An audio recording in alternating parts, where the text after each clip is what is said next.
Petit pull-up avant que l'épisode ne démarre. Cet épisode a été enregistré à Préventica Paris. C'est un salon qui s'est déroulé du 23 au 25 mai 2023, porte de Versailles à Paris. On a pu rencontrer plusieurs personnes du public, ça nous a fait extrêmement plaisir. Et on a pu rencontrer aussi des nouveaux et des nouvelles, répandre la sainte parole de Parlons peu, Parlons ergo. Et ça nous a fait extrêmement plaisir. Là, vous allez écouter un épisode plus que spécial, puisqu'il s'agit d'un jeu avec toute l'équipe, enfin une grosse partie de l'équipe de Parlons peu, Parlons ergo. Donc vous allez voir, c'est un moment un peu sympa, un peu fun. Si vous voulez des épisodes un peu plus normaux, déjà je vous invite à réécouter tous les épisodes précédents si vous ne les avez pas tous écoutés. Et nous on se retrouve très vite, ne vous inquiétez pas, il y a plein de belles choses qui arrivent sur la chaîne. Pour rien louper, vous savez, vous connaissez la chanson du référencement, LinkedIn, Instagram, YouTube, vous nous suivez partout, Podcastix bien entendu, mais vous nous suivez de partout pour rester informés. En tout cas, nous on vous souhaite un très bon épisode et un gros big up à Dorothée et à toute l'équipe Préventica qui a pu nous accueillir encore une fois sur ce salon et qui nous a permis d'enregistrer cet épisode plus que sympathique. Allez, je vous laisse avec moi-même à la présentation et toute l'équipe de Parlons peu, Parlons ergo. Générique.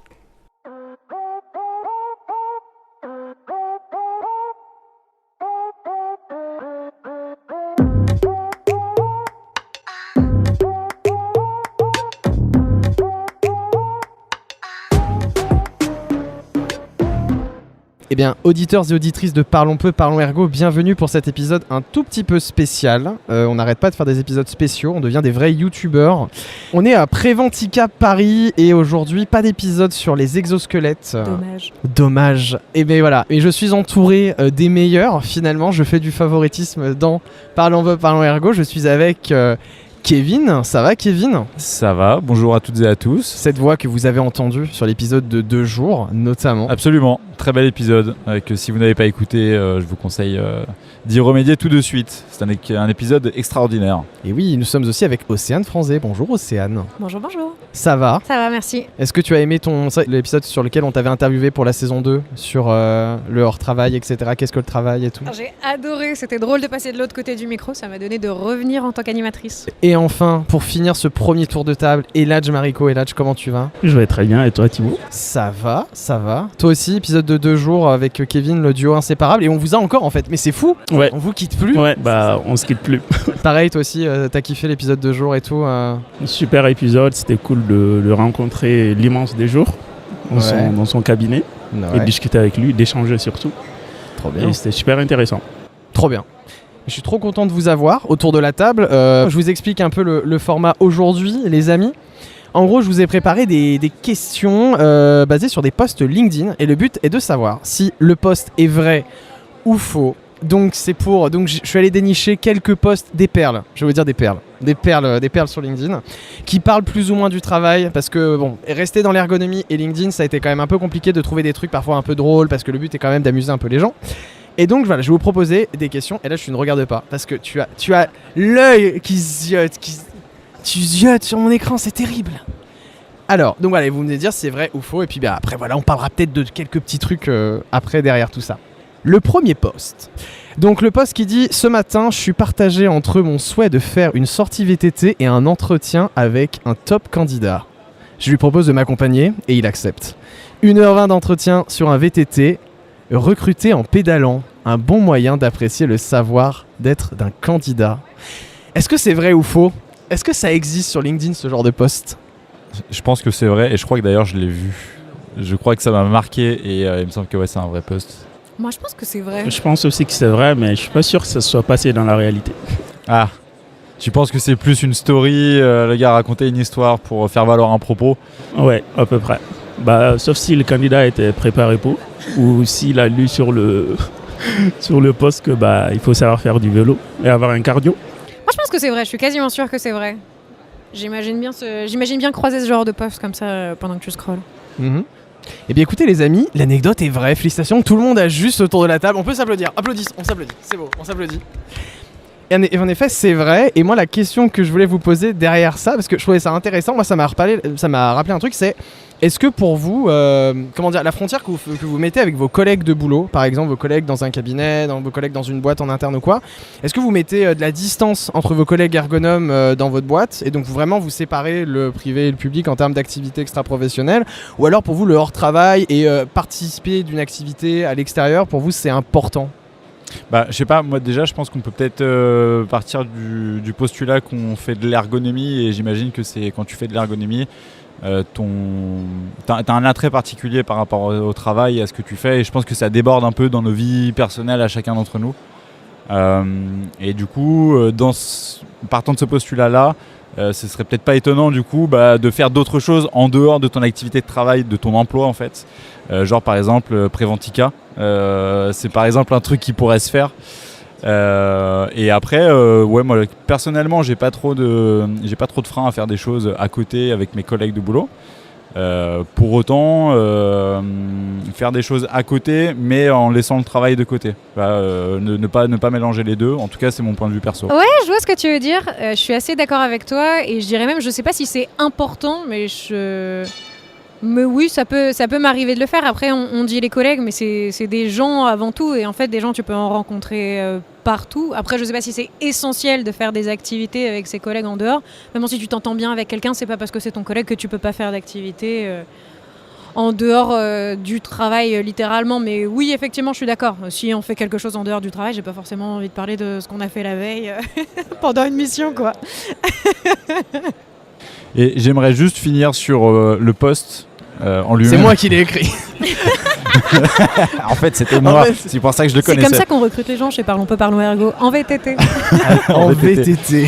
Non, juste que c'est quand même ok. Enfin, c'est un post qui peut faire parler et du coup faire travailler l'algorithme et être vu. Mais ça questionne quand même un petit peu la manière dont le recruteur voit la question du travail.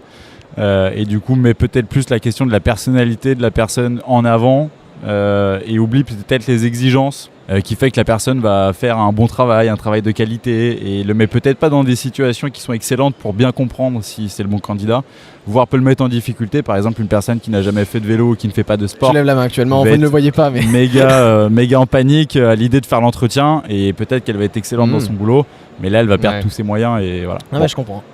Petit point de vue personnel.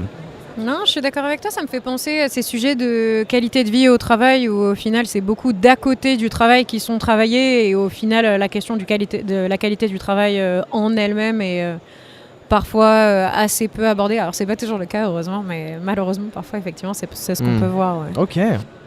Écoutez, deuxième extrait les amis, on part un peu dans le monde de l'influence, et je vous propose un post qui dit: du nouveau dans ma carrière, en plus du reste, je suis maintenant papa d'un magnifique petit garçon, smiley sourire. Arthur, ma crevette, 2,290 kg, bienvenue dans la vie, mon fils, bienvenue dans mon réseau, #je t'aime. Et ça, c'est touchant. Est-ce que ce post de ce jeune papa, de Arthur la crevette, est-ce qu'il est vrai ou est-ce qu'il est faux? Et là, je te vois pensif. Qu'est-ce que Je verrais plus ce post sur Instagram que sur LinkedIn. T'imagines, sur LinkedIn, tu utilisais ton enfant et lui dire bienvenue dans mon réseau. Donc c'est-à-dire que tu as créé un profil pour ton gamin déjà. Il est déjà dans la vie active. Oh. Oui, mais vu que c'est des influenceurs, est-ce qu'il y a une séparation entre la vie professionnelle et la vie personnelle? Je sais pas. Moi, d'un point de vue purement stratégique, tu as décrit le smiley. Chose que tu n'as pas faite avant.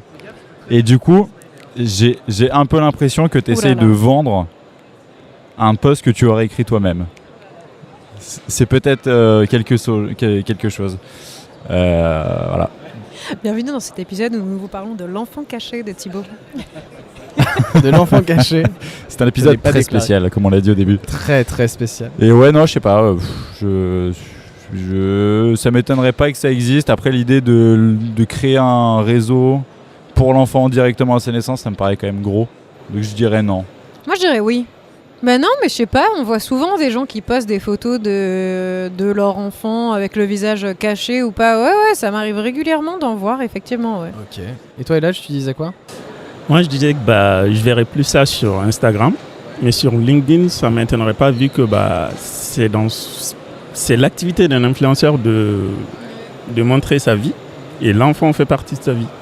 Du coup, ça m'étonnerait pas. Eh bien, écoutez, il n'y a que Océane qui a bon. Est-ce que ce post existe bel et bien? Ce poste existe bel et bien. Et en fait, Océane, t'as bien commencé à en parler. En fait, et même toi et là, c'est la question de l'influence. Et est-ce que pour vous, avec la question de la relation parasociale, finalement sur LinkedIn, même si on crée du storytelling sur notre profil, etc., jusqu'où on peut aller en fait, selon vous C'est une question à une dimension un peu éthique, mais en fait quand s'arrête finalement tout ce qu'on propose, où elle s'arrête notre vitrine en soi? Je pense que l'exemple d'un enfant qui vient de naître est une limite en tout cas qui peut être mise en lumière. Ça me paraît compliqué de mettre en avant son enfant sur un réseau social dont il n'aura pas la main dessus en fait. Et il a déjà une image qu'on lui donne et qui lui appartient plus en fait. Déjà, dès ses premiers souffles, ça arrive dans sa vie en fait. Donc moi, c'est quelque chose qui me questionne un petit peu. Et après, sur le côté influence, comment je mets en avant un propos et dans quelle limite j'invente une histoire pour faire valoir ce propos-là.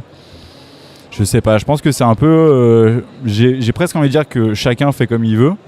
C'est-à-dire que tu laisses la liberté à tout le monde de le faire. Voilà. Après, toi, tu as ton avis, tu es pour, t'es contre. L'idée, c'est d'en débattre. Et bon, j'ai pas trop de limite a priori, si ce n'est cet exemple qui est quand même un bon exemple de l'enfant qui n'a rien demandé, quoi. Océane, tu avais commencé à réagir dans ta réponse. Est-ce que ça t'a inspiré des éléments de réponse supplémentaires ou de réaction, quoi que ce soit Non, je réfléchis parce que la question des enfants, c'est difficile. Et puis, j'ai pas d'enfants, donc c'est difficile de donner des conseils sur quelque chose que tu vis pas toi-même. Mais je pense que je serais assez d'accord avec ce que tu viens de dire, Kevin. Mais j'aurais pas d'éléments supplémentaires. Je saurais pas où mettre la limite, justement. Effectivement, c'est un peu celle que chacun veut mettre. Et du coup, quand tu inclus quelqu'un avec toi, c'est toi qui décides la limite de l'autre aussi. Ce serait cool, un épisode sur les métiers d'influenceur. Moi, c'est un truc qui me passionne bien. Toi, Eladj aussi, t'as un petit truc ou pas Je pense que, comme tous les deux, je pense que c'est très compliqué de mettre un curseur pour dire que là, se situe la limite. Mais je pense que les gens qui regardent doivent avoir du recul sur ce qui est publié. Parce que parfois, quand tu vois tout ce qui se passe sur LinkedIn, tu as l'impression d'être, entre guillemets, un peu, disons, à la ramasse dans ce que tu fais. Parce que les gens, ils disent qu'ils publient tout ce qui va bien, on va dire. Et je trouve qu'ils ne montrent pas assez le réel sur LinkedIn. Ce qui se passe réellement, les difficultés qu'ils rencontrent dans leurs activités. Je pense que ce serait intéressant de montrer plus ça aux autres pour dire que ce que tu vis actuellement, c'est normal, quoi. Troisième extrait, un peu plus court comme je disais cette fois-ci, qui dit « Le travail, une source de stress pour vos collaborateurs. Essayez notre Zen Keyboard, voyager, apprendre et entreprendre. Ce sont ces 3 mantras qui m'ont sauvé il y a 5 ans lors d'une retraite spirituelle au Japon avec un ami et frère auto-entrepreneur. » Pardon. Est-ce que ce post est vrai ou faux ? C'est compliqué, hein. C'est compliqué parce que, encore une fois, ça m'étonnerait pas que ce soit vrai. Le côté, je me suis découvert par une méthode un petit peu miraculeuse, un petit peu originale aussi, parce que c'est pas des thérapies, on va dire, occidentales bien démocratisées chez nous. Donc ça m'étonnerait pas. Après, si c'est toi qui l'as écrit, bravo. Ouais, non. Allez, moi je vais dire que c'est vrai. Peut-être le côté avec mon ami auto-entrepreneur qui me fait douter, mais je vais rester sur ma première idée. Ah là là, est-ce que ce serait un faux pas de ma part ? Vas-y, Eladj. Je te laisse répondre avant cette fois. Je suis un peu partagé. On dirait un truc avec beaucoup d'enjeux, beaucoup trop d'enjeux. Je suis partagé là actuellement. Je pense que c'est vrai. On peut retrouver ça sur LinkedIn. Je suis pas sûr de l'avoir vu, mais ça m'étonnerait pas. Moi, je pense que c'est faux, mais parce que je trouve que c'est quelque chose que tu pourrais écrire. J'ai l'impression de te reconnaître dans ce poste. Non, je vois la plume de Thibaut. T'imagines. Et bien encore une fois, Océane, tu as raison, bravo. En effet, c'est ma plume la plus belle, le Zen Keyboard. N'hésitez pas à me le voler après Ventica. comme solution, n'hésitez pas à me le voler. Non, en revanche, j'avais une petite question pour vous, parce que pour moi, c'est une réalité qui va bientôt être réelle. Attention, cette phrase tautologique au possible. Est-ce que pour vous, c'est important de voyager dans votre taf ? Est-ce que pour vous, c'est important en tant qu'ergonome de voir vraiment plusieurs typologies de terrain, géographiquement, de voir autre chose, etc. Ou au contraire, vous préférez rester sur un climat que vous connaissez et... Océane, toi qui as fait... Moi d'abord. T'as beaucoup bougé en vrai. T'es allé à Rouen. Je suis allée à Rouen. Je pense que c'est important selon les situations.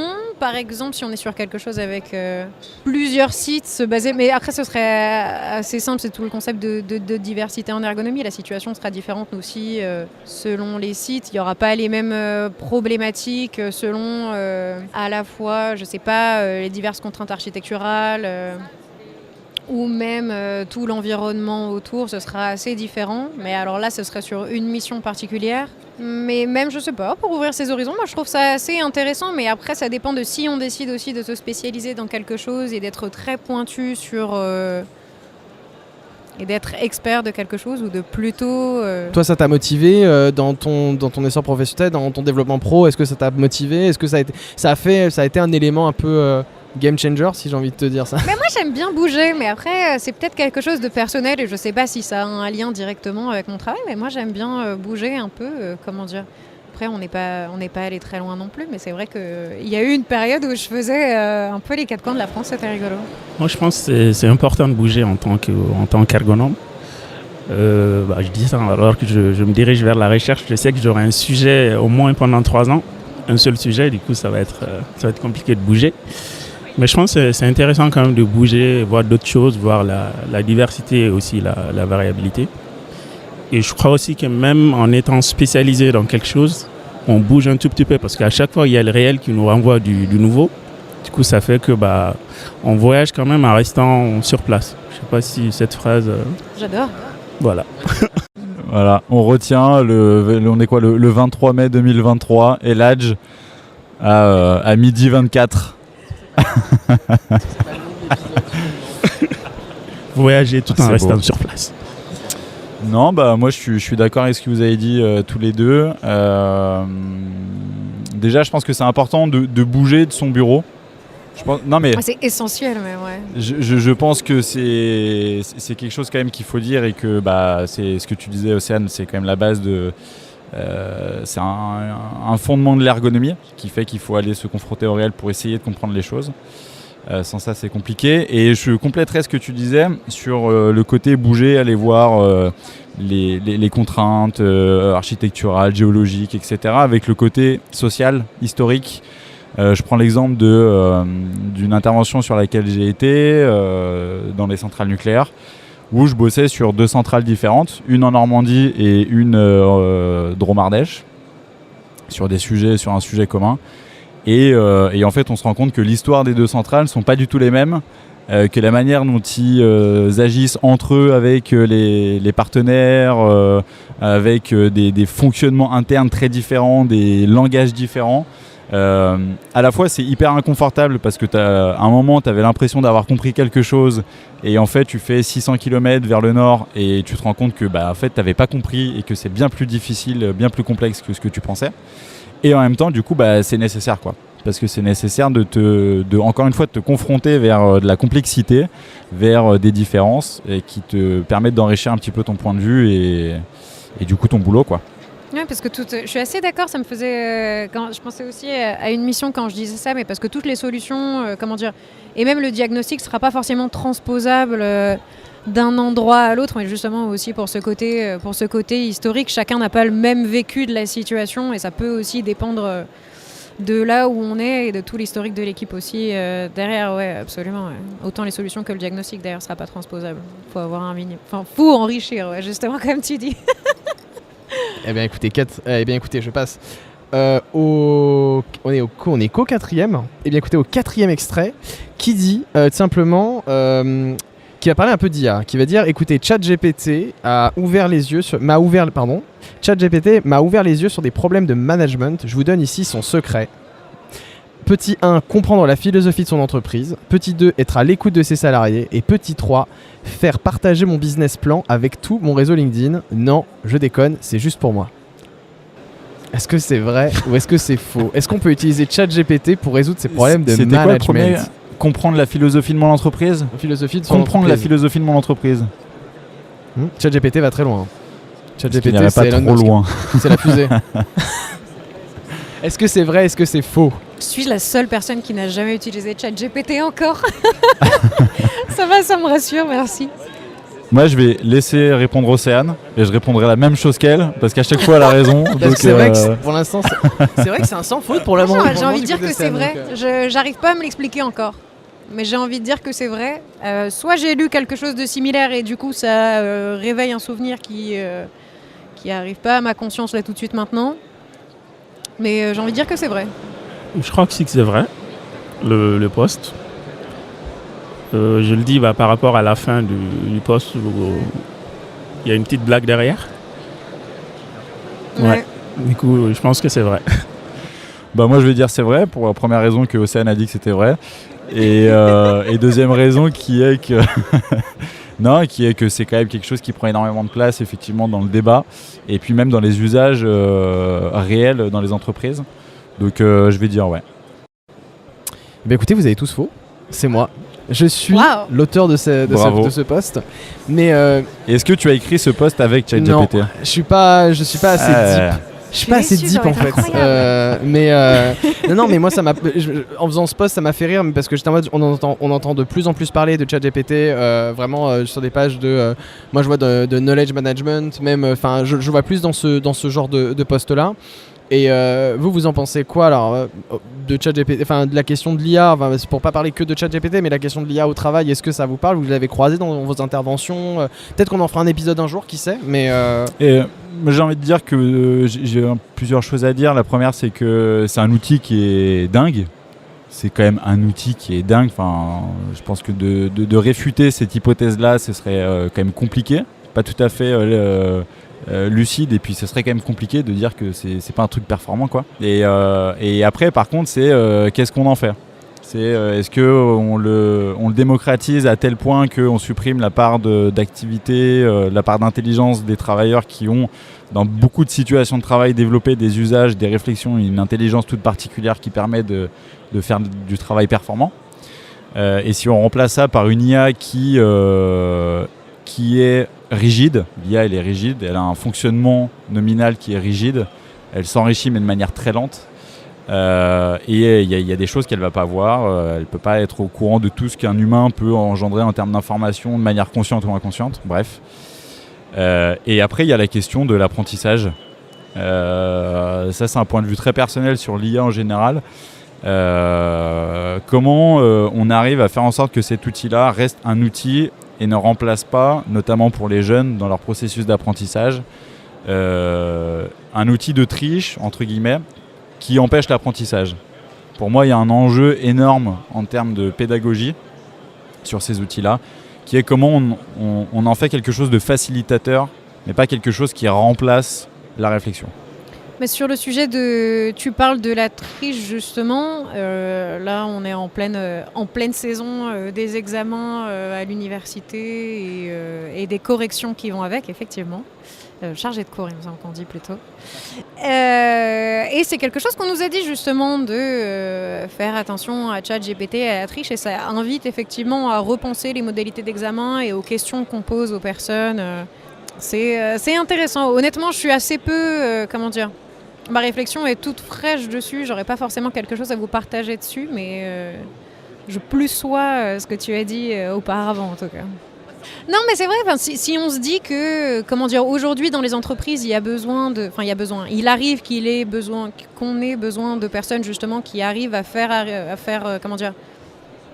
je sais pas comment on dit, mais arriver à la conscience certains processus qui sont faits automatiquement et où les personnes les formalisent pas, ou au final, quand on est dans le réel, on invente certaines stratégies qui n'ont pas forcément été pensées. Comment est-ce que, alors qu'il y a des personnes justement qui réfléchissent à ces processus-là et qui n'ont pas ces situations en tête, comment est-ce qu'une IA qui va être alimentée par ces personnes et où on sait qu'elles vont choisir seulement certains éléments pour pouvoir le faire, comment est-ce que ça va pouvoir couvrir toutes les situations? Je pense que dans tous les cas, il y a l'humain garde un avenir. Ça m'étonnerait que l'humain n'en ait plus en tout cas, mais Mais comme je l'ai dit, de toute manière, je n'ai jamais essayé ChatGPT, donc mon avis est assez limité. Pour répondre à la question, je rebondis sur la question de l'apprentissage. Je pense que c'est très compliqué de savoir qu'un élève, un étudiant a triché avec ChatGPT par exemple, sans l'utiliser soi-même. Je pense que c'est pas une prescription, il faut que les enseignants essaient quand même de comprendre cette IA avant de vouloir en faire quoi que ce soit, avant d'en faire un objet qui aide à l'apprentissage, comme disait Kevin. Je pense qu'il y a un enjeu à comprendre cette IA par les enseignants eux-mêmes avant de pouvoir en faire un objet de transmission de savoir. Et sur la question du travail, je pense qu'en tant qu'ergonome, il faut qu'on essaie de réfléchir en termes de technologie. Toute technologie a une limite. Et il faut qu'on se dise que l'IA a ses limites. Que peut-être l'homme peut combler ou l'homme comble, parce que c'est quand même une invention de l'homme, l'IA. Du coup, il y a des failles, il y a des limites. Et que la place de l'homme reste essentielle, quoi. Mais c'est intéressant et franchement, peut-être qu'un jour on fera un épisode sur l'IA, ChatGPT, et puis même là-dessus, on s'est un peu baladé sur le salon Préventica. J'ai pas encore vu de trucs relatifs à l'IA, qui étaient mis en avant dans un article promotion. Mais à voir, en fait, ça peut être intéressant. Préventica, si vous nous écoutez, et je sais que vous nous écoutez, vous nous tiendrez au courant. Il y a un robot qui se balade, je sais pas si... C'est vrai qu'il y a un robot, il y a un Transformers qui se balade. Mais faut venir à Préventica Paris, les amis, il y a des Transformers, bordel. Alors, le dernier extrait pour vous les amis avant la rotation, il faut que je te libère toi aussi pour un projet qu'on sortira bientôt. Écoutez, dernier extrait, un poulet est au bord de la route et il la traverse. Pourquoi le poulet a-t-il traversé la route ? René Descartes dirait que c'était pour aller de l'autre côté, Platon dirait que c'est pour son bien, de l'autre côté est le vrai, Aristote dirait que c'est la nature du poulet que de traverser la route, mais que dirait Emmanuel Macron ? Il dirait c'est parce que le poulet a trouvé du travail. Est-ce que ce post est vrai ou faux ? Je vous laisse répondre avant. Tout à l'heure, j'ai répondu avant et j'ai tout cassé, quoi. Alors pareil, comme ma première réponse, finalement, je vais commencer avec cette réponse et je vais finir avec celle-là. Il me semble que j'ai vu un post qui ressemblait à ça, mais l'histoire du poulet me revient pas en tête. Je sais pas si je n'ai simplement pas lu le début du post ou si c'est en fait deux posts différents, mais avec l'idée de donner des réponses en fonction des penseurs.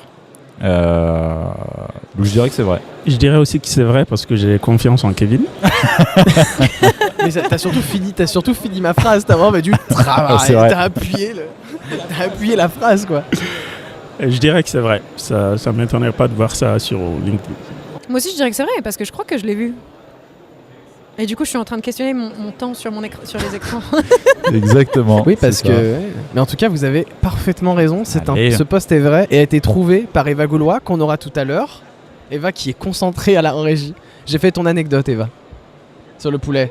Oui. Et donc, tout à fait, c'est vrai. Et donc, c'est Eva qui nous l'a trouvé. Et qu'est-ce que je voulais... Et donc, et la petite question que je voulais avoir, on a sorti un épisode sur l'insertion et quand on aura Cassandre dans la deuxième rotation là, de cette table-là, on en reparlera peut-être un petit peu en début.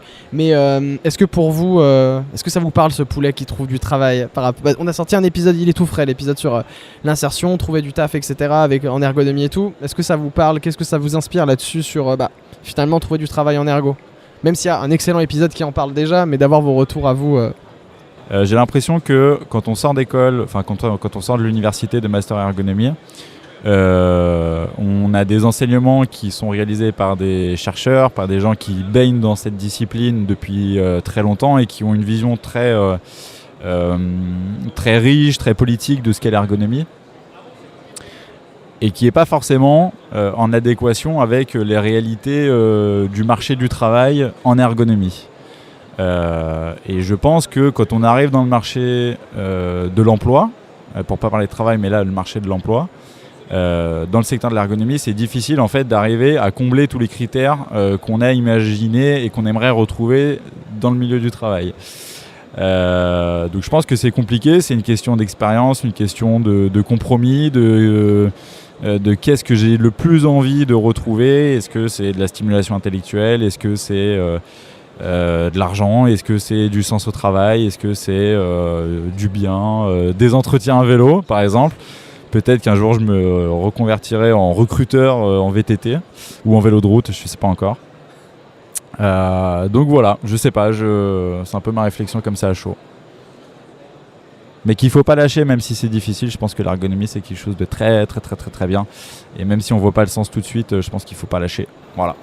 Je suis d'accord avec toi et je croise, j'allais dire de plus en plus de personnes, mais bon, je ne sais pas si c'est de plus en plus de personnes en même temps, je ne saurais pas le quantifier, mais que j'entends dire même que est-ce que l'ergonomie c'est un travail ou enfin comment dire, est-ce que l'ergonomie c'est, je sais plus, est-ce que l'ergonomie c'est une science ou une discipline qu'on peut appliquer à est-ce que l'ergonomie c'est un métier ou une discipline qu'on peut appliquer à plein de métiers?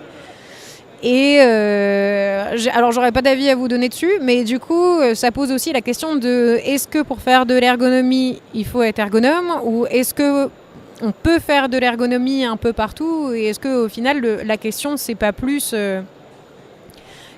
qu'est-ce qu'on veut apporter littéralement et est-ce que c'est pas aussi ça la question au fur et à mesure qu'on finit par se poser sur mais effectivement qu'est-ce que je veux faire de l'ergonomie qui c'est peut-être un peu étrange de dire ça, mais qui est surtout une méthodologie. Juste une méthodologie, on dirait que c'est quelque chose d'assez simple qu'on peut apprendre en 3 semaines, mais alors pas du tout. C'est une méthodologie avec laquelle on peut faire plein de choses, autant comprendre que transformer, je pourrais dire, pour faire quelque chose d'assez simple à dire, et une jolie petite référence un peu classique.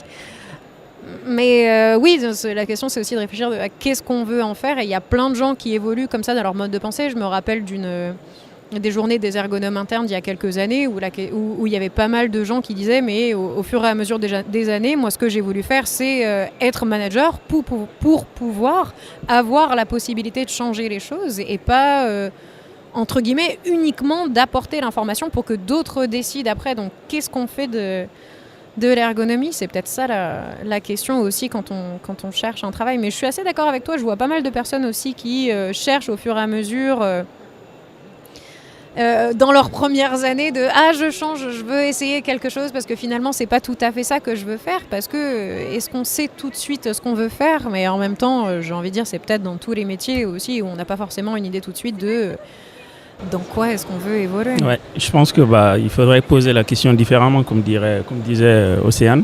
Qu'est-ce qu'on fait de l'ergonomie?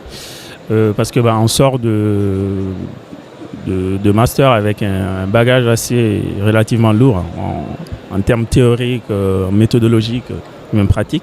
Parce qu'il y a quand même des pratiquants qui interviennent dans plus en plus de masters, des gens de terrain.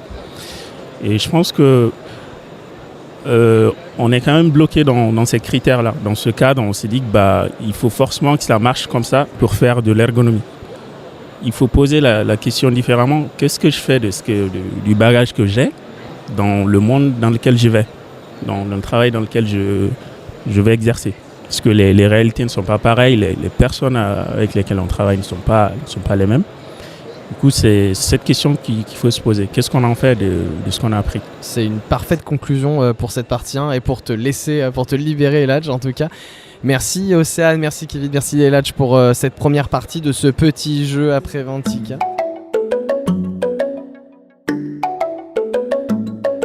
Deuxième partie de ce jeu et nous avons changé de tablé. Nous sommes avec Eva Goulois. On peut s'applaudir. Allez, on va s'applaudir. Nous sommes avec Eva Goulois.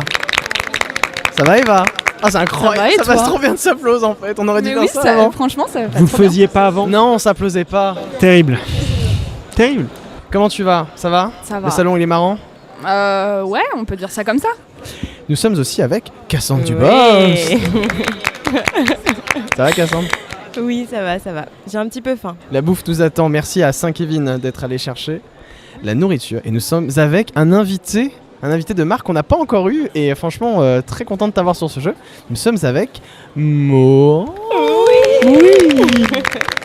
Maud, est-ce que tu peux te présenter pour les gens qui ne te connaissent pas? Parce que tu n'es jamais apparu chez nous en fait. Donc, c'est vrai. Alors moi je suis Maud Bacha, je suis un ergonome depuis 3-4 ans, le temps passe vite et je travaille dans un service de santé au travail et puis vous pouvez souvent me rencontrer aux apéros ergo et autres événements conviviaux En vrai. Bizarrement, où l'alcool est, Mohand est. Oui, bah généralement c'est un bon marqueur. Moi je vais dans tous les lieux conviviaux. Ça peut fonctionner avec du café aussi. Est-ce que, bon, écoute, on mettra des liens dans la description si besoin, si t'as besoin de faire de la pub. Nous sommes un espace. T'as un Instagram? Tu veux nous donner ton Instagram? Pec en Nutella, mais il n'y a pas beaucoup Ton de. OnlyFans? Mais c'est une autre. Non, le OnlyFans, j'ai pas encore. Mais j'y pense. Putain.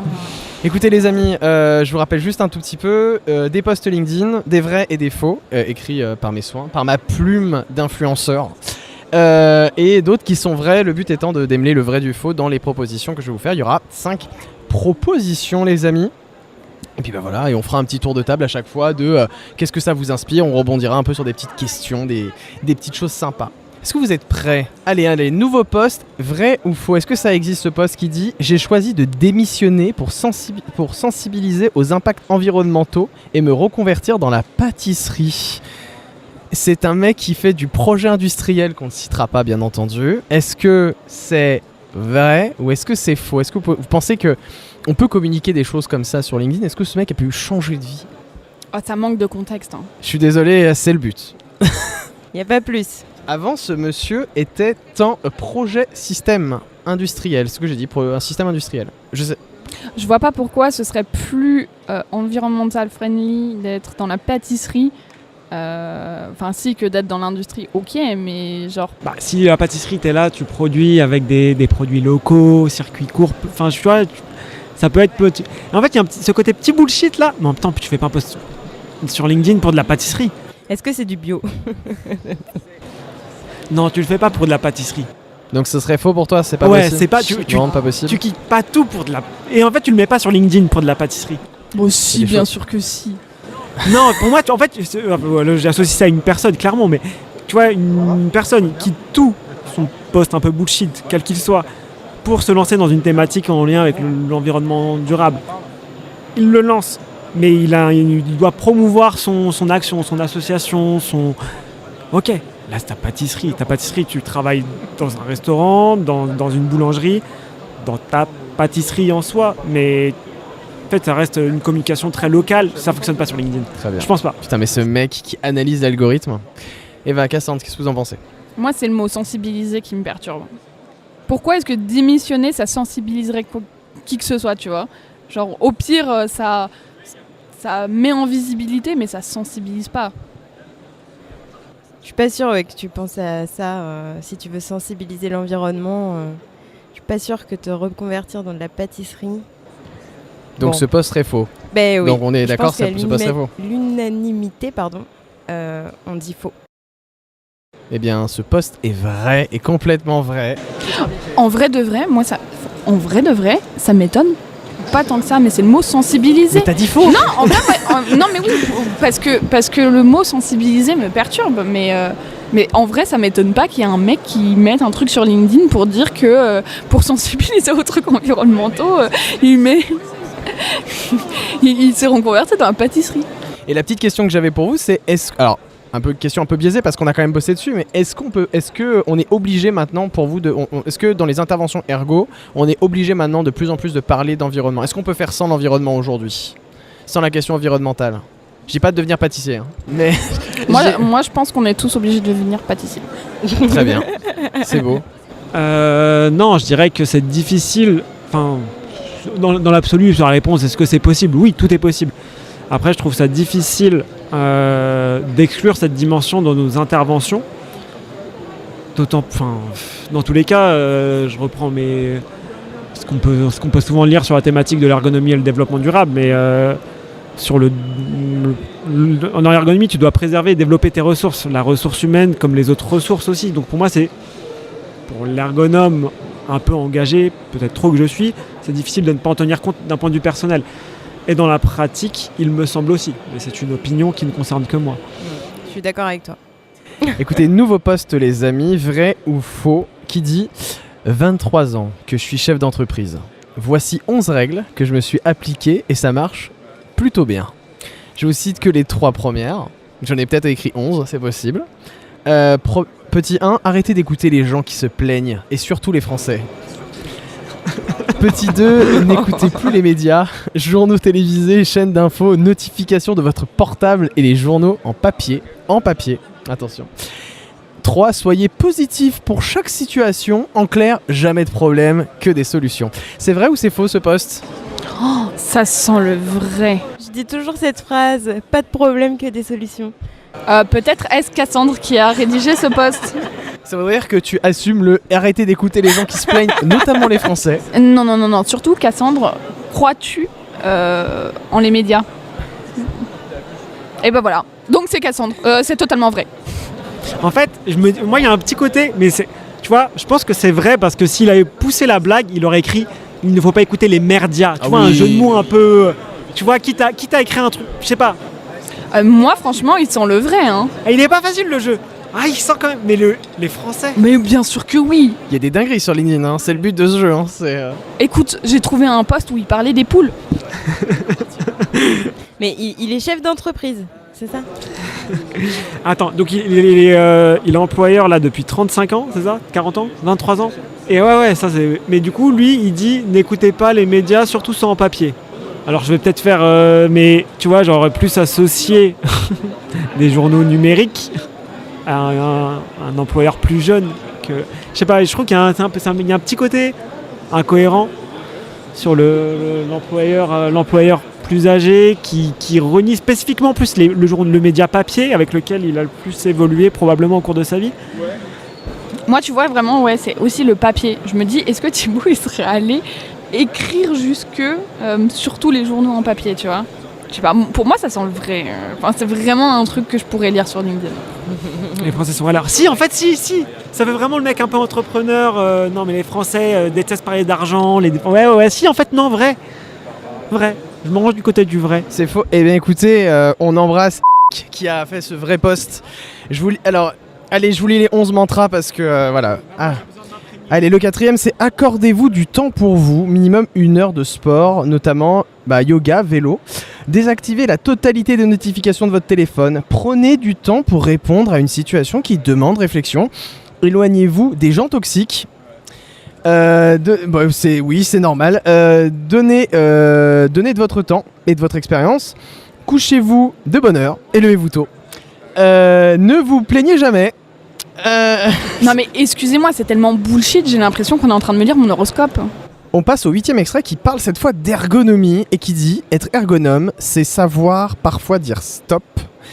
Petit 1, stop aux interventions qui n'ont pas de sens, stop aux interventions mal rémunérées et stop au non-dialogue. Hashtag stop c'est stop. C'est vrai ou c'est faux ? Franchement, s'il est vrai, vraiment incroyable, mais ce hashtag, ça sent du Thibaut tout craché. Ouais, c'est ça. Ça sent hashtag, Thibaut. on est là. C'est Thibaut qui passe un petit coup de gueule là. Voilà, j'ai des revendications. Je le dis. Bon, est-ce que c'est vrai ou est-ce que c'est faux ? Est-ce que les ergonomes, finalement, la question du sens et tout, machin, bon, alors ? Bon, alors, hashtag bon alors. Hashtag bon alors. Mais en tout cas, alors, est-ce que c'est vrai ou c'est faux ? Des interventions qui n'ont pas de sens, des interventions qui sont mal rémunérées, où il n'y a pas de dialogue. Moi, je dis faux. C'est chelou les interventions qui n'ont pas de sens. Faut répondre, Cassandre, faut répondre. Mais je dis vrai alors. Eh bien, c'était faux, j'ai complètement inventé ce petit post. Après, c'est... Stop, c'est stop, ouais, je me suis trahi. J'arrête les hashtags, promis, j'arrête les hashtags. En revanche, j'ai une question à vous poser, c'est est-ce que vous avez déjà accepté, avec ce fameux stop, c'est stop, mine de rien, est-ce que vous avez déjà accepté, vous, de faire des choses dans votre intervention que vous avez regretté par la suite, ou alors vous auriez dû dire non ? Oui, dans le cadre d'une ancienne expérience, on m'a demandé d'intervenir pour présenter l'ergonomie au sein d'une espèce de forum de présentation d'un projet. Sauf qu'il n'y avait pas eu d'ergonomie dans le projet, donc à la base, moi j'avais dit je vois pas trop l'intérêt. Ils m'ont dit mais c'est pour sensibiliser à qu'est-ce que c'est justement l'ergonomie de manière globale. J'ai dit ok, ça peut être sympa, ça peut être drôle. Ça devait être sous un format où c'était des personnes, un peu comme à Préventica, quoi. En gros, c'était des espèces de stands où les gens passaient. Donc je me suis dit écoutez, je serais payée à ce que personne ne s'arrête à mon stand parce que personne n'en aura rien à taper de l'ergonomie. Sauf que ce qui s'est passé, c'est qu'au final, tous les groupes étaient obligés de passer et moi, je devais faire un laïus sur l'ergonomie et ils ont essayé un peu de manipuler les choses pour me faire dire des choses que je voulais pas dire ou en tout cas pour légitimer un projet que j'avais pas moyen de légitimer, étant donné que j'étais pas intervenue sur le projet, quoi. Bah moi c'était pareil dans une de mes expériences où en fait on voulait surtout que je parle de solutions techniques et moi je voulais aussi aborder les problèmes organisationnels et on voulait un petit peu m'en empêcher, du coup voilà c'était un peu frustrant et c'était pas facile de dire stop parce que bon bah voilà. Voilà, hashtag stop. Je réfléchissais et en fait, je m'en rappelle pas. Je pense que j'ai déjà rencontré ce genre de problématique, mais mémoire sélective ou que sais-je. Mais je m'en rappelle pas. Parce que après, je me retiens plutôt du fait que, à un moment donné, je m'efforce de parler dont j'ai envie à un moment donné, ou dont j'estime qu'il y ait besoin. Et en fait, du coup, j'arrive à mener les interventions d'une façon à toujours arriver à en être un minimum satisfait, je crois, et de minimiser mes frustrations, qui arrivent toujours et que je crois qu'ils peuvent être intrinsèques au métier d'ergonome, je crois. Voilà. Les amis, pour cet extrait 9, c'est du lourd. L'extrait dit si t'es slasher, t'es forcément moins bon. Permets-moi de ne pas être d'accord, petit avorton. J'entends souvent cette idée. Si tu as plusieurs casquettes, tu es forcément moins bon, sous des formes différentes, comme tu peux être efficace sur plusieurs projets, ce n'est pas possible d'être expert dans différents domaines. Et en gros, après, bon, on est sur de la poésie, je peux continuer hein, si vous voulez, hein, mais c'est j'imagine que tu ne cuisines pas pour dire ça, que tu te fais livrer tes courses, voire même tes plats préparés. Moi perso, j'adore cuisiner, j'adore ça, cela me détend, ça nourrit ma créativité. Ouais, t'aurais pas pu inventer tout ça. Oh si, il aurait pu. Tu me connais très mal. Non, mais c'est poussé. Enfin, je trouve. En fait, le début. Tu peux revenir le début. J'ai l'impression d'entendre un début de couplet dans un rap. Ah, mais grave. Ça commence par si t'es slasher, t'es forcément moins bon. Permets-moi de ne pas être d'accord, petit avorton. Ça, Ouais, c'est tu l'intro. vois, franchement, ça fait. Ça, c'est l'intro. Ça, c'est l'intro, Ok. tu vois. C'est nouvelle école, voilà, c'est l'intro. Ouais, on y est. Et voilà. Et après, c'est. Ouais, donc j'entends souvent cette idée si tu as plusieurs casquettes, tu es forcément moins bon. Sous des formes différentes, comment tu peux être efficace sur plusieurs sujets, pardon. Ce n'est pas possible d'être expert dans les différents domaines. J'imagine que tu ne cuisines pas pour dire cela, ou que tu te fais livrer tes courses et tes repas. Je comprends même pas tout, je crois. Mais c'est un commentaire. Ah non, c'est un post complet. Mais y a pas de contexte à son truc. Bah oui. Moi, je comprends pas tout. Enfin, il y a des. Ok. Genre le mec un jour il a ouvert son ordi, c'est En vas-y tout cas, je vais faire du rap. ça a du sens pour. Il a fait, vas-y, je pose un rap. Il a écrit son 16 Bon, là. alors, est-ce qu'il est legit ce rap sur LinkedIn? Vrai ou faux? Juste une question, c'est quoi un slasher? Je sais pas. Désolé. Bah, j'imagine que c'est quelqu'un qui slash. Et un slasher, ça slash. Voilà, c'est tout. Ok. Ça coupe, tout à fait. Un coupeur en fait. Un découpeur. Il a Un kické coupeur. ça. Il est arrivé dans sa cabine là. Allez, je me mouille. Je vais dire au hasard. Vrai. Oh, j'en ai aucune idée.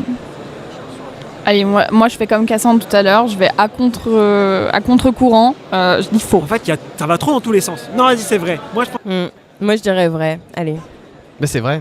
Il existe. Il existe ce poste. Mais PTDR, ce truc Il existe ce poste. Non. Je nous donne toutes les chances d'avoir plus de points que le groupe Ok, d'avant. il y avait un concours. Il était à combien? Je sais plus. Non, ça y est, moi, ça je réveille crois un que truc de c'est compétition. Océane qui a mis le plus de points sur la première partie, Ok. je crois. Ah mais Moi, je c'est suis à un deux. individuel, moi je croyais qu'on était en Moi, je équipe. suis à deux. Ah, C'est bon. vrai aussi. Moi, je suis Ah, à deux on aurait pu- eh ben, individuellement. écoutez, on verra le compteur de points. Je sais pas ce que je ferai avec ce compteur, mais donc voilà. Et moi, genre, ouais, petite question aussi de relance. Ouais, c'est la petite question de relance par rapport à ça. C'est est-ce que vous trouvez que, nous, on fait des podcasts d'ergonomie. On sait qu'il existe aussi des pièces de théâtre. Est-ce que pour vous, il y a un truc qui n'a pas encore été exploré, mais en même temps, c'est parce que c'est trop limite ou est-ce que vous ferez un album d'ergonomie? Est-ce que vous pensez qu'on peut aller jusque-là? Est-ce qu'on peut aller... Parce que les films, ça va, mais c'est vrai que la musique, en revanche, c'est une musique, je sais pas. Ben pourquoi pas, en vrai, en soi, t'es pas obligé de parler d'ergonomie de but en blanc comme ça dans une chanson, mais tu peux mettre en mettre en scène le travail réel dans des chansons, comme ça pourrait très bien l'être sur des poèmes ou des choses comme ça, ou dans des récits. Il y a bien eu un roman qui a été écrit et qui parle pas d'ergonomie en sens de la recherche en ergonomie ou de la théorisation, etc. C'est un roman qui romance une intervention ou en tout cas du travail réel de mémoire. Je n'ai pas lu le bouquin, donc je ne sais pas de quoi il s'agit, mais en vrai, pourquoi pas. Bah après, pour le coup, autant tu voulais dire à composer / créer Slasher. Découpé.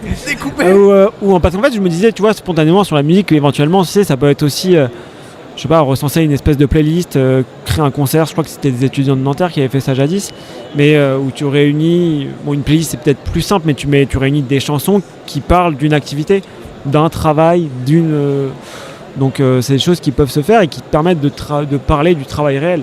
Il est 14h08. Mais c'est le dernier extrait et je vous libère après ça. Et je pense qu'on est, on est peut-être sur le plus beau. Qui dit de l'EHPAD à la Tour Eiffel, il n'y a qu'un pas. C'est bon. Pour moi, on pourrait s'arrêter là. Des seniors se sont lancés comme défi de gravir les marches du célèbre monument. Des résidents de 84 à 99 ans d'un EHPAD de Troyes, dans l'Aube, se sont donné un sacré défi, monter à pied le premier étage de la Tour Eiffel et ses 327 marches. Paris réussi ce lundi 25 mai. Et là, c'est moi, tout est là. Je cite, genre, citation, faire de la prévention à la chute.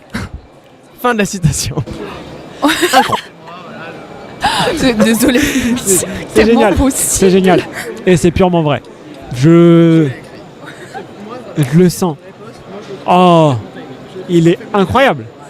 Après, c'est 25 mai de l'an dernier, on est d'accord. Hein. Oh, franchement, si c'est pas passé, ça veut dire qu'il faut que jeudi, il faut aller devant la Tour Eiffel. Thibaut a un traumatisme avec les EHPAD. Je ne dirais pas pourquoi, mais il y a un traumatisme. Donc. Les vieux ? Ah, d'accord. J'aime pas les milieux hospitaliers. Non, ça va les vieux. Mais le milieu hospitalier EHPAD, j'aime pas. C'est quoi qui te dérange ? Alors revenons. Non, mais qu'est-ce qui me dérange ? Oh là là. Non mais ouais, je suis juste pas très fan de. J'ai un rapport, j'aime pas. Je me sens mal à l'aise. Voilà, tu vois, c'est le malaise. Mais c'est pas la. C'est la mort qui te met mal à l'aise ? Est-ce que j'ai besoin de m'allonger pour qu'on en parle ? Je sais pas, on peut imaginer un truc. Moi, t'as attisé ma curiosité bien plus que la vérité sur ce petit truc. Bon, alors vrai ou faux ? Moi, je dis vrai. Allez. Après, est-ce qu'il y a vraiment 327 marches sur la Tour Eiffel ? Ah, ça se vérifie. Eh ben, allez, on y va. On peut tricher ? Ok. Non, moi, je dis vrai. Moi, je trouve que ça sent le...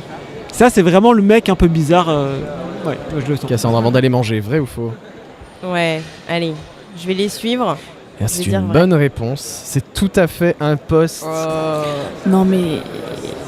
Il y a vraiment des après, je vous ai pas lu vraiment là jusqu'à la fin, mais le post continu est un peu long, mais qui parle un peu de l'ascension des vieux vers le ciel. Vers le ciel, quelque part.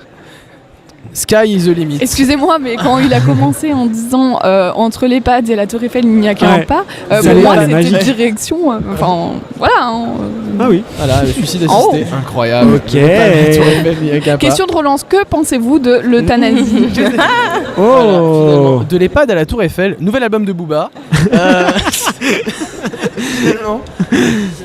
Un slasher, lui. Non, mais aussi. j'allais dire, moi, la question que je voulais, pour terminer un peu ce jeu-là, pour moi, la question, c'est est-ce que vous ressentez qu'il y a des générations dans l'ergonomie ? En sens, c'est pas pour faire le boomer, génération Z ou quoi, mais est-ce que vous sentez des clivages de génération dans la discipline ou alors des mentalités je ne demande pas. Non mais juste par rapport même à une posture, par rapport à. Non mais parce que sans dire les vieux sont des cons, tu vois, c'est pas du tout le propos, mais de dire qu'il y a un autre regard, il y a un autre monde qui se construit potentiellement, il y a une mutation du genre. Ouais, je pense qu'il y a forcément des perceptions de genre de toute façon sur les tu vois, rien que sur la question du développement durable dont on a discuté tout à l'heure, je pense que c'était pas forcément un enjeu qui était aussi prépondérant dans les interventions il y a 60 ans quand l'ergonomie est née, il y a 40 ans, il y a 30 ans.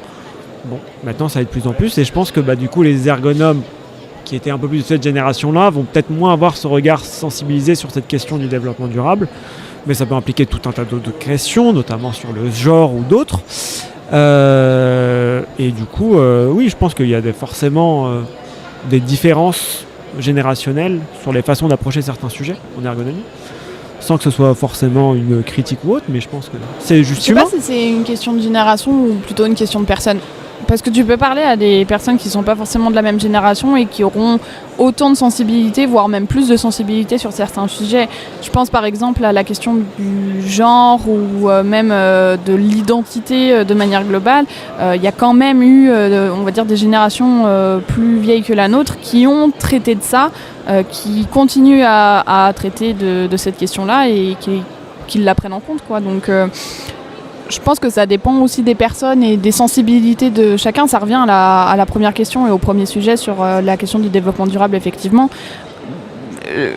Je sais pas si c'est obligé, enfin si c'est quelque chose qu'on est obligé de prendre en considération dans les interventions aujourd'hui, parce que je pense que ça va dépendre aussi de la sensibilité de certaines personnes. Il y a des gens pour qui effectivement le développement durable c'est une question essentielle et qui va absolument essayer de faire rentrer ça dans son intervention ou en tout cas d'avoir une sensibilisation du côté de l'entreprise, etc. Alors qu'il y a des gens, oui peut-être, mais pas forcément un truc où ils vont en faire une question hyper importante qui va être obligée d'être traitée dans l'intervention, quoi. Complètement d'accord. Je plus sois complètement. C'était juste que du coup, oui, j'essayais de faire d'un point de vue plutôt générationnel. On n'est pas forcément exposé au même sujet, mais dans l'idée, je suis totalement d'accord avec toi. C'est plutôt une histoire de personne. Pardon, je t'ai coupé la parole, Cassandre. Vous avez tout dit là, franchement, vous êtes géniaux. Je vous adore. Vous êtes parfaits, ne changez rien. Bah écoutez, merci pour cette première édition de ce jeu qui n'a pas de nom, LinkedIn ou pas LinkedIn, je sais pas comment. LinkedIn ou Linked Out. Et bien voilà, ce sera LinkedIn ou Linked Out. Et bien voilà, et puis on espère que ça vous a plu. Venez à Préventica, je sais pas quand est-ce que cet épisode sera monté et diffusé, mais en tout cas venez à Préventica, c'est sympa. Nous c'est en direct de Préventica Paris. Et puis on vous fait des bisous, n'hésitez pas à donner sur le Patreon. Bref, voilà, vous connaissez la chanson, de nous suivre. Bref voilà, on est toujours avec vous dans vos oreilles. Voilà, je savais pas comment terminer, mais on peut s'applaudir. Oui. Merci tout le monde. Bravo, on a gagné. On a gagné.